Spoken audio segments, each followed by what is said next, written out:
Yeah, Butters, I'm gonna go see a movie where a kitty comes back from the dead and wreaks havoc. Yes, huh, buddy? I don't wanna be buried in a pet cemetery. I don't want to live.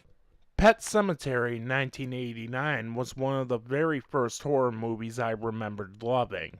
I was about 8 when I saw this for the first time. There was something that drew me to this film. Granted, it featured a kid getting run over by an oil tanker, but for the first time I acknowledged it as make believe. It's one of those movies that if it were on TV, I'd sit down and watch it.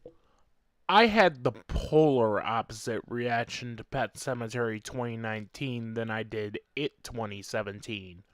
Whereas I didn't care for the It miniseries, therefore not caring about It 2017, I could see It getting the feature film treatment.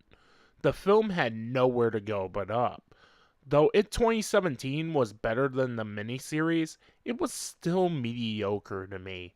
When I saw the trailer for Pet Sematary 2019, I was like, I will cut you like Gage cut Judd if you ruin this fucking movie for me.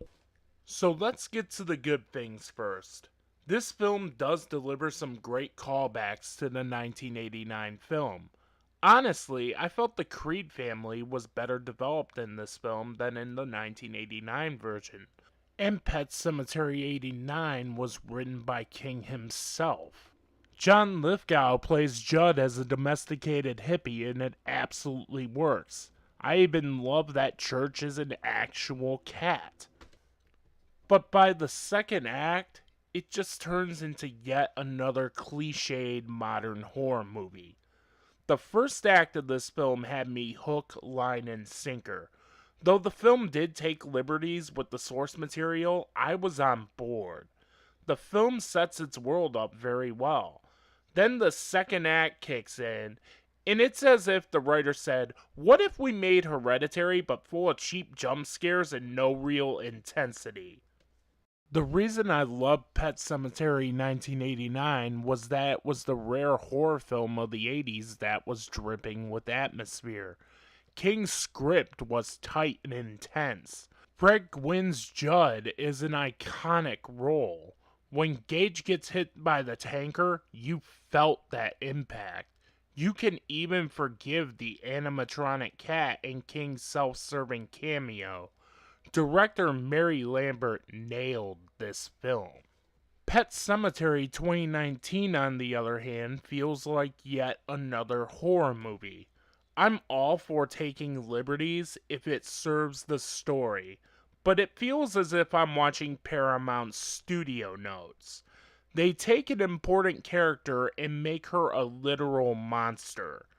The inciting incident of Pet Sematary 2019 doesn't work for me because the emotional impact isn't there. Also, I hated how fake the actual Pet Sematary looked. Then the third act flies off the motherfucking rails. The third act goes into what people think Pet Sematary 1989 is. It just loses the core of the story in favor of ridiculously silly imagery, even more silly than Gage in the 1989 version. Though I like this a tad better than It 2017, sometimes old is better. Pet Sematary 2019 is a film that could have surpassed the original, especially in its great first act, but it falls into the trappings of modern horror movie cliches. As it is right now, there are two great Stephen King adaptations on Netflix with Gerald's Game in 1922.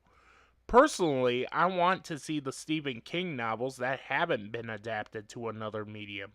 That's why I love Gerald's Game in 1922. I'm going to give Pet Sematary 2019 a 2.5 out of 5.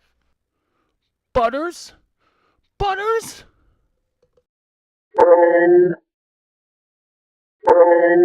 No! Be sure to like, comment, and follow me on all my socials. All my socials are at New Realms Media. Until then, I'll see you next time.